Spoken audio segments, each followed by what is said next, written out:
Est-ce que ça vous est déjà arrivé?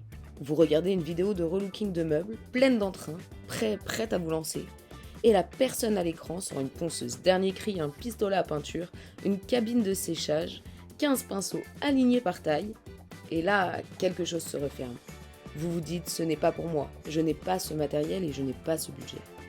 J'ai une bonne nouvelle. Cette vidéo vous a raconté une belle histoire, mais pas la vraie histoire. On peut transformer un meuble, un vrai, complètement, avec une poignée d'outils qui tiennent dans une seule caisse. Et c'est exactement ce qu'on va voir aujourd'hui. On ouvre la caisse à outils, la vraie, celle qui sert, pas celle qu'on nous vend en pack de 200 pièces qu'on n'utilisera jamais. Bienvenue dans Seconde Vie. Commençons par déconstruire une idée reçue. Non, vous n'avez pas besoin d'un atelier. Non, vous n'avez pas besoin d'investir des centaines d'euros avant de commencer. La vérité, c'est que la plupart des upcyclers que je connais, moi y compris, ont démarré avec ce qu'ils avaient déjà à la maison, complété au fil des projets. On achète un outil quand un projet le réclame vraiment, pas avant. C'est plus économique, plus écologique, on rejoint l'esprit du dernier épisode, et surtout, c'est beaucoup moins intimidant. Pour s'y retrouver, je vous propose de ranger les outils en 4 familles. Préparer, réparer, appliquer et protéger. Avant de repeindre, de vernir ou de personnaliser quoi que ce soit, il faut préparer la surface.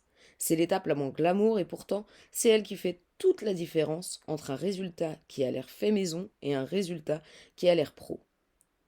Votre meilleur allié, c'est le papier abrasif, aussi appelé papier de verre. Prenez-en de plusieurs grains, un gros grain autour de 80 pour décaper une finition abîmée ou un vernis épais, un grain moyen 120 à 150 pour l'usage courant, et un grain fin autour de 220 pour la touche finale avant peinture ou cire. Avec ces trois-là, vous couvrez la quasi-totalité des situations. Ajoutez une cale à poncer, un simple bloc en liège ou en mousse sur lequel on enroule le papier pour poncer bien à plat sans creuser la surface avec les doigts. Si le budget suit, une ponceuse électrique orbitale change la vie sur les grandes surfaces. Un plateau de table par exemple. Mais ce n'est pas indispensable pour débuter. Beaucoup de très beaux meubles ont été poncés entièrement à la main. Complétez avec une brosse métallique ou de la laine d'acier pour la rouille et les résidus tenaces, un racloir ou une spatule pour décoller une peinture qui cloque, et des chiffons. Plein de chiffons, on n'en a jamais trop, pour dépoussiérer et dégraisser avant chaque étape. Un meuble chiné a souvent une charnière qui grince, un tiroir qui coince, une planche qui joue.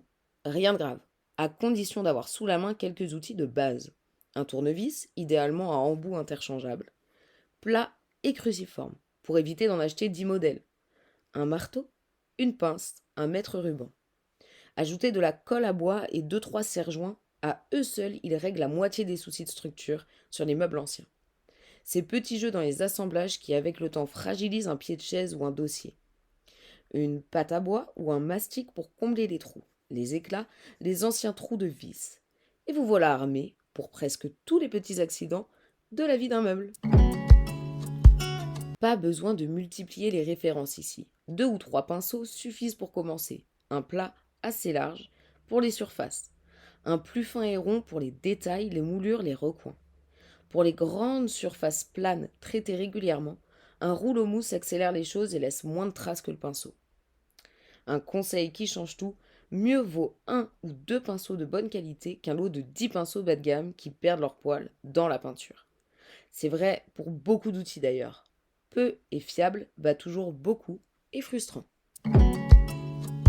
On a tendance à zapper cette catégorie et c'est une erreur. Ça rejoint directement l'épisode 2 sur les erreurs à éviter en relooking. Des gants pour manipuler les décapants ou simplement éviter d'avoir les mains tachées pendant 3 jours. Un masque dès qu'on ponce et qu'on utilise un produit chimique. Les poussières de vieilles peintures, en particulier sur des meubles anciens, peuvent contenir du plomb. Mieux vaut ne pas les respirer. Des lunettes de protection si vous poncez à la machine ou utilisez un produit qui projette. Et pour protéger votre intérieur, une bâche ou de simples journaux, plus du scotch de peintre pour délimiter proprement les zones à épargner. Pour les outils qu'on utilise rarement, une perceuse visseuse, une ponceuse électrique, parfois une scie, inutile de les acheter tout de suite. Demandez autour de vous. Il y a de bonnes chances qu'un voisin, un parent ou un ami en possède déjà un, oublié dans un placard. De plus en plus de villes voient aussi apparaître des ateliers partagés ou des outils tech, des lieux où l'on emprunte des outils comme on emprunte un livre à la bibliothèque, parfois pour une petite cotisation annuelle. Si ça existe près de chez vous, c'est probablement l'option la plus maligne pour les gros outils qu'on sort 2 fois par an. Et pour ce qu'on achète, la brocante reste une mine d'or, exactement comme on en parlait dans l'épisode sur les meubles récupérés en brocante. Un vieux tournevis, une pince, un rabot à main, ça ne s'use presque jamais. Et c'est souvent d'une qualité qu'on ne retrouve plus dans le neuf, premier prix. Si je devais résumer cet épisode en une phrase, ce serait celle-ci. Commencez petit. Équipez-vous au rythme de vos projets et faites confiance à vos mains avant de faire confiance à votre porte-monnaie.